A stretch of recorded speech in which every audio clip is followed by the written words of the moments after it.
ನಮಸ್ಕಾರ. Next Jan astro ವೀಕ್ಷಕರಿಗೆಲ್ಲ ಸ್ವಾಗತ.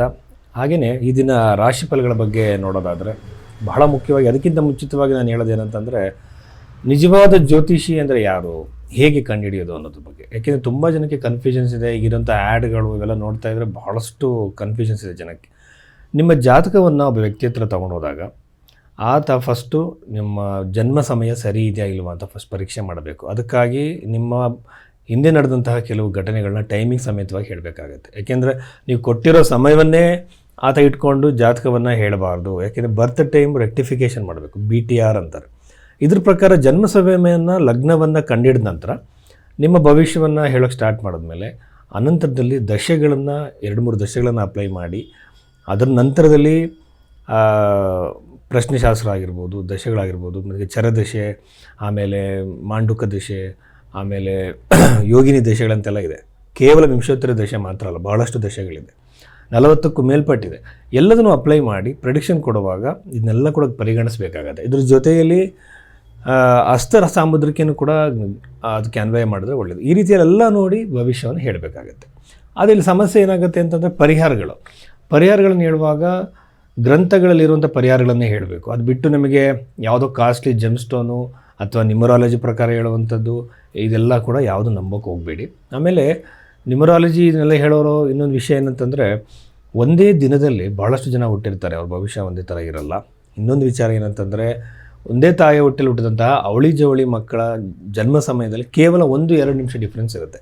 ಇದನ್ನು ನೋಡೋಕ್ಕೆ ಯಾವ ಪದ್ಧತಿನ ಅನುಸರಿಸಿದ್ದಾರೆ ಜ್ಯೋತಿಷರು ಅದನ್ನೆಲ್ಲ ನೋಡಬೇಕು. ಸುಮ್ಮನೆ ನಾವು ರಾಶಿ ಮೇಲೆ ನೀವು ಕೊಟ್ಟಿರೋ ಜನ್ಮ ಸಮಯದ ಮೇಲೆ ಯಾರು ಕೂಡ ಭವಿಷ್ಯವನ್ನು ಹೇಳಬಾರ್ದು.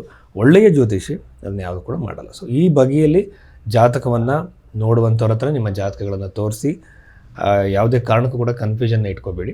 ಸೊ ಇಷ್ಟು ವಿಚಾರಗಳಿದೆ. ಆದರೆ ಈ ದಿನ ರಾಶಿ ಫಲಗಳ ಬಗ್ಗೆ ನಾವು ಮಾತಾಡೋದಾದರೆ ರಾಶಿ ಫಲಗಳಲ್ಲಿ ಮುಖ್ಯವಾಗಿ ಮಂತ್ರೇಶ್ವರ ರಚಿತವಾಗಿರುವಂತಹ ಫಲದೀಪಕ ಗ್ರಂಥದ ಆಧಾರವಾಗಿ ಅದರಲ್ಲಿ ರಾಶಿ ಫಲದ ಬಗ್ಗೆ ಏನು ನಿರ್ಣಯ ನೀಡಿದ್ದಾರೆ ಆ ಒಂದು ಪ್ರಿನ್ಸಿಪಲ್ಸ್ಗಳನ್ನ ಅಪ್ಲೈ ಮಾಡಿ ರಾಶಿ ಫಲವನ್ನು ನಾವು ಹೇಳ್ತಾ ಇದ್ದೀವಿ. ಇದನ್ನು ಈ ಕುಂಭರಾಶಿಗೆ ಸಂಬಂಧಪಟ್ಟಂತೆ ಮಂತ್ರೇಶ್ವರ ಬರೆದಿರುವಂತಹ ಫಲದೀಪಿಕೆ ಗ್ರಂಥದಲ್ಲಿ ಗೋಚಾರ ಫಲಾಧ್ಯಾಯ ಅಂತೇಳಿ ಅದರಲ್ಲಿ ರಾಶಿ ಫಲಕ್ಕೆ ಸಂಬಂಧಪಟ್ಟಂತೆ ಅವ್ರು ಹೇಳಿರುವಂಥ ಪ್ರಿನ್ಸಿಪಲ್ಸು ತತ್ವಗಳೇನಿದೆ ಅದು ಬಹಳ ಎಫೆಕ್ಟಿವ್ ಆಗಿದೆ. ನಾನು ಹಲವಾರು ಜಾತಕಗಳ ಮೇಲೆ ಅಪ್ಲೈ ಮಾಡಿದ್ದೀನಿ.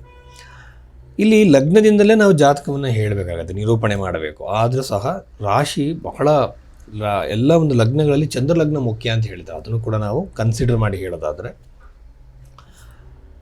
ಲಗ್ನದಲ್ಲಿ ಅಂದರೆ ರಾಶಿಯಲ್ಲಿ ರಾಹುಗ್ರಹ ಇದು ಬಂದು ವೈವಾಹಿಕ ಜೀವನದಲ್ಲಿ ಕಿರಿಕಿರಿ, ಸಂಬಂಧಗಳಲ್ಲಿ ಕಿರಿಕಿರಿ, ರಿಲೇಷನ್ಶಿಪ್ಪಲ್ಲಿ ಕಿರಿಕಿರಿ, ನೀವು ಪ್ರೀತಿ ಪ್ರೇಮದಲ್ಲಿದ್ದರೆ ಅವ್ರಿಗೂ ಕೂಡ ಕಿರಿಕಿರಿಯಾಗಿ ಬ್ರೇಕಪ್ ಆಗೋ ಸಾಧ್ಯತೆ ಅತಿ ಹೆಚ್ಚಾಗಿರುತ್ತೆ.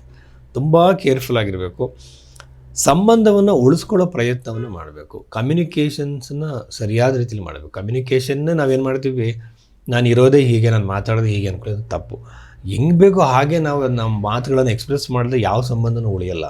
ಸೆಲ್ಫ್ ಕಂಟ್ರೋಲು ನಮ್ಗೆ ಇರಲೇಬೇಕಾಗುತ್ತೆ. ಇದನ್ನು ಮನಸ್ಸಲ್ಲಿಟ್ಕೊಂಡು ನಿಮ್ಮ ಲೈಫ್ ಪಾರ್ಟ್ನರ್ ಆಗಿರ್ಬೋದು ಅಥವಾ ನಿಮ್ಮದು ಯಾವ ರೊಮ್ಯಾಂಟಿಕ್ ಪಾರ್ಟ್ನರ್ ಆಗಿರ್ಬೋದು, ಯಾವುದೇ ಒಂದು ರಿಲೇಷನ್ಶಿಪ್ ಆಗಿರ್ಬೋದು, ಆ ವ್ಯಕ್ತಿಗೆ ಗೌರವ ಕೊಟ್ಟು ಅವ್ರ ಭಾವನೆಗಳನ್ನು ಅವ್ರ ದೃಷ್ಟಿನ ನೋಡೋದನ್ನ ಪ್ರಯತ್ನ ಮಾಡಿ. ಆವಾಗ ಏನಾಗುತ್ತೆ, ಈ ಸಮಸ್ಯೆ ಬಗೆಹರಿದು ಎಲ್ಲದಕ್ಕೂ ದೇವಸ್ಥಾನಕ್ಕೆ ಹೋಗೋದು, ಎಲ್ಲದಕ್ಕೂ ತಾಯ್ತ ಕಟ್ಸ್ಕೊಳ್ಳೋದು ಅಲ್ಲ ಪರಿಹಾರ. ನಮ್ಮ ಕಮ್ಯುನಿಕೇಷನು, ನಮ್ಮ ಬಿಹೇವಿಯರ್ ಚೇಂಜ್ ಮಾಡ್ಕೋಬೇಕು. ಇದರಿಂದ ನಿಮ್ಮ ಮ್ಯಾರಿಟಲ್ ಲೈಫ್ ಇಶ್ಯೂಸಿಂದ, ರಿಲೇಷನ್ಶಿಪ್ ಇಶ್ಯೂಸಿಂದ ಹೊರಗಡೆ ಬರ್ಬೋದು.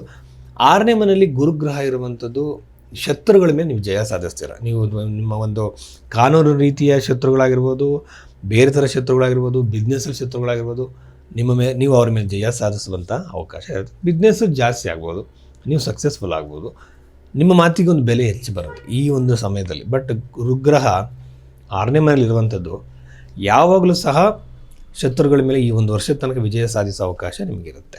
ಇನ್ನೊಂದು ವಿಷಯ ಅಂತಂದರೆ 2ನೇ ಮನೆಯಲ್ಲಿ ಶನಿಗ್ರಹ ಇರುವಂಥದ್ದು ವಕ್ರಿಯಾಗಿರುವಂಥದ್ದು ಶನಿ ಒಳ್ಳೆಯದಲ್ಲ. ಸಣ್ಣ ಪ್ರಮಾಣದ ಒಂದು ಫೈನಾನ್ಷಿಯಲ್ ಲಾಸ್ ಆಗೋ ಸಾಧ್ಯತೆ ಇರುತ್ತೆ. ಯಾಕೆಂದರೆ 12ನೇ ಮನೆ ವ್ಯಯಾಧಿಪತಿ ಮತ್ತು 2ನೇ ಮನೆಗೆ ಹೋಗೋದು ಅಷ್ಟು ಒಳ್ಳೆಯದಲ್ಲ. ಬಟ್ ಇದನ್ನು ದಶೆಯಲ್ಲೂ ನಮಗೆ ಅದರ ಇಶ್ಯೂಸ್ ಕಾಣಿಸಿದ್ರೆ ಖಂಡಿತಲ್ಲಿ ಪರಿಹಾರ ಮಾಡ್ಕೋಬೇಕು. ಪರಿಹಾರ ಅಂದ ತಕ್ಷಣ ಏನು ದೊಡ್ಡ ಪೂಜೆ ಹೋಮ ಹವನ ಮಾಡಿಸೋದಲ್ಲ. ಏನಂತಂದರೆ ಒಂದು ಶನಿಗ್ರಹದ ಮಂತ್ರವ ಜಪವನ್ನು ಮಾಡ್ಬೋದು, 2ನೇ ಗುರುಗ್ರಹದ ಜಪವನ್ನು ಮಾಡ್ಬೋದು, ಏನೋ ಒಂದು ದಾನವನ್ನು ಮಾಡ್ಬೋದು. ಅದು ನಿಮಗೆ ಪಾಸಿಟಿವ್ ಆಗಿ ನಿಮಗೆ ವಾಪಸ್ ಬರುತ್ತೆ. ಕರ್ಮದಿಂದಲೇ ಈ ಜಗತ್ತು ಬಂದಿರುವಂಥದ್ದು. ಹಾಗಾಗಿ ಸರಿನಾ? ಸೊ ಇಷ್ಟು ವಿಚಾರಗಳನ್ನು ನೀವು ಗಮನದಲ್ಲಿಟ್ಕೊಳ್ಳಿ. ಖಂಡಿತವಾಗಲೂ ಸಹ ನಿಮಗೆ ಎಲ್ಲದರಲ್ಲೂ ಅನುಕೂಲ ಆಗೋ ಸಾಧ್ಯತೆ ಇದೆ, ಎಕ್ಸೆಪ್ಟ್ ರಿಲೇಷನ್ಶಿಪ್ಸ್. ಆಮೇಲೆ ಜಾಬಿಗೆ ಟ್ರೈ ಮಾಡ್ತಿರೋರಿಗೆ ಬಹಳ ಒಳ್ಳೆಯದು, ವಿದೇಶದ ಜಾಬಿಗೆ ಟ್ರೈ ಮಾಡ್ತಿರೋರಿಗೆ ಒಳ್ಳೆಯದು.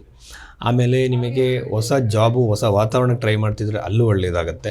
ಆಮೇಲೆ ಬಿಸ್ನೆಸ್ನ ಎಕ್ಸ್ಪ್ಯಾಂಡ್ ಮಾಡಿ ಸ್ಕೇಲ್ ಅಪ್ ಮಾಡೋಂಥವ್ರು ಕೂಡ ಶುಭವಾಗುತ್ತೆ. ಹಾಗಾಗಿ ಜಾತಕದ ವಿಶ್ಲೇಷಣೆ ಅಂತ ಬಂದಾಗ ಇದನ್ನು ತುಂಬ ಸೈಂಟಿಫಿಕ್ ವೇಯಲ್ಲಿ ಮಾಡಬೇಕಾಗತ್ತೆ. ಫಸ್ಟು ನಾವು ಜಾತಕದಲ್ಲಿರುವಂಥ ಅವ್ರ ಸಮಯವನ್ನು ಸರಿ ಮಾಡಬೇಕು, ಲಗ್ನವನ್ನು ಕಂಡುಹಿಡಿಯಬೇಕು, ಆನಂತರದಲ್ಲಿ ಪ್ರಶ್ನೆ ಕುಂಡಲಿ, ಆನಂತರ 2-3 ದಶೆಗಳು, ಯೋಗಿನಿ ದಶೆ, ಚರದಶೆ, ಆಮೇಲೆ ವಿಂಶೋತ್ತರ ದಶೆಯಲ್ಲಿ ಅವ್ರಿಗೆ ಕಂಡೀಷನಲ್ ದಶೆ ಅಂತ ಬರುತ್ತೆ, ಅದ್ರಲ್ಲಿ ಯಾವ ದಶೆ ಅಪ್ಲೈ ಆಗುತ್ತೋ ಅದನ್ನು ಮಾಡಿ ಪ್ರಶ್ನೆ ಕುಂಡಲಿನಾಗಿ ಒಂದು ಕರೆಕ್ಟಾಗಿ ಆ ಒಂದು ಘಟನೆಗೆ, ಈಗ ಜಾಬ್ ಅಂತಂದರೆ ಆ ದಶಮ ಭಾವವನ್ನು ಸರಿಯಾಗಿ ದಶಾಂಶವನ್ನು ಕೂಡ ನೋಡಿ ಒಂದು ಪ್ರಿಡಿಕ್ಷನ್ನ ಕೊಡಬೇಕು. ಇದು ಯಾವುದೂ ಮಾಡ್ದಾಲೆ ಸುಮ್ಮನೆ ಜನರಲ್ ಆಗಿ ನಾನೊಂದು ರಾಶಿ ನೋಡಿ ಅದನ್ನು ಹೇಳಬಾರ್ದು, ಅದು ತಪ್ಪಾಗುತ್ತೆ. ಅದು ಒಬ್ಬ ಒಳ್ಳೆಯ ಜ್ಯೋತಿಷ್ಯ ಲಕ್ಷಣ ಅಲ್ಲ. ಈ ರೀತಿಯಲ್ಲಿ ಜಾತಕದ ವಿಶ್ಲೇಷಣೆ ಮಾಡಿದಾಗ ನಿಮಗೂ ಒಂದು ಗೈಡೆನ್ಸ್ ಸಿಗುತ್ತೆ, ಪ್ಲಸ್ ಪ್ರೆಡಿಕ್ಷನ್ಸು ನಿಜ ಆಗುತ್ತೆ. ಅದಾದಮೇಲೆ ಜ್ಯೋತಿಷ್ಯದ ಮೇಲೆ ನಂಬಿಕೆ ಹೆಚ್ಚಾಗುತ್ತೆ. ಸೊ ಆ ಬಗ್ಗೆ ನಾವು ನೋಡಿದಾಗ numerology, tarot card, gemstones, ರುದ್ರಾಕ್ಷಿಗಳು ಯಾವುದನ್ನು ಫಾಲೋ ಮಾಡಬೇಡಿ. ಮ್ಯಾಜಿಕಲ್ ರೆಮಿಡಿ ಅಂತ ಯಾವುದೂ ಇರಲ್ಲ. ಯಾವ ಸಮಸ್ಯೆ ಒಂದಿನಲ್ಲಿ ಬಗೆಹರಿಸೋಕೆ ಆಗಲ್ಲ, ಎಲ್ಲದಕ್ಕೂ ಪರಿಹಾರಗಳು ಇಲ್ಲ, ಒಪ್ಕೊಳ್ಳಬೇಕಾಗತ್ತೆ. ಸೊ ಇದನ್ನು ಸತ್ಯವನ್ನು ತಿಳ್ಕೊಳ್ಳೋದಕ್ಕೆ ಜ್ಯೋತಿಷ್ಯ ಇರುವಂಥದ್ದು. ಆ ಬಗೆಯಲ್ಲಿ ಸತ್ಯವನ್ನು ತಿಳ್ಕೊಳ್ಳಿ, ಆಗುತ್ತಾ ಇಲ್ಲೋ ತಿಳ್ಕೊಂಬಿಡಿ. ಆಗಲೇಬೇಕು ಅಂತ ಪ್ರಯತ್ನಕ್ಕೆ ಯಾವುದೇ ಅವಕಾಶಗಳಿಲ್ಲ. ಯಾಕೆಂದರೆ ಭಗವದ್ಗೀತೆಯಲ್ಲಿ ಕೃಷ್ಣ ಯಾವುದೂ ಕೂಡ ಪರಿಹಾರಗಳನ್ನು ನಿಮಗೆ ಹೇಳಿಲ್ಲ, ಅಲ್ಲಿರುವಂಥದ್ದು ವಿಧಾನವೇ ಬೇರೆ. ಸೊ ಹಾಗಾಗಿ ಈ ರೀತಿ ಜಾತಕವನ್ನು ವಿಶ್ಲೇಷಣೆ ಮಾಡಿಸೋದಕ್ಕೆ ಭೈರವಿ ಆಸ್ಟ್ರೋ ನನ್ನನ್ನು ಕಾಂಟ್ಯಾಕ್ಟ್ ಮಾಡ್ಬೋದು. ನಿಮಗಲ್ಲಿ ನನ್ನ ಸಂಖ್ಯೆ ಇದೆ, ಅದಕ್ಕೆ ನೀವು ಕರೆ ಮಾಡಿ ಕನ್ಸಲ್ಟೇಷನ್ ತೊಗೋಬೋದು.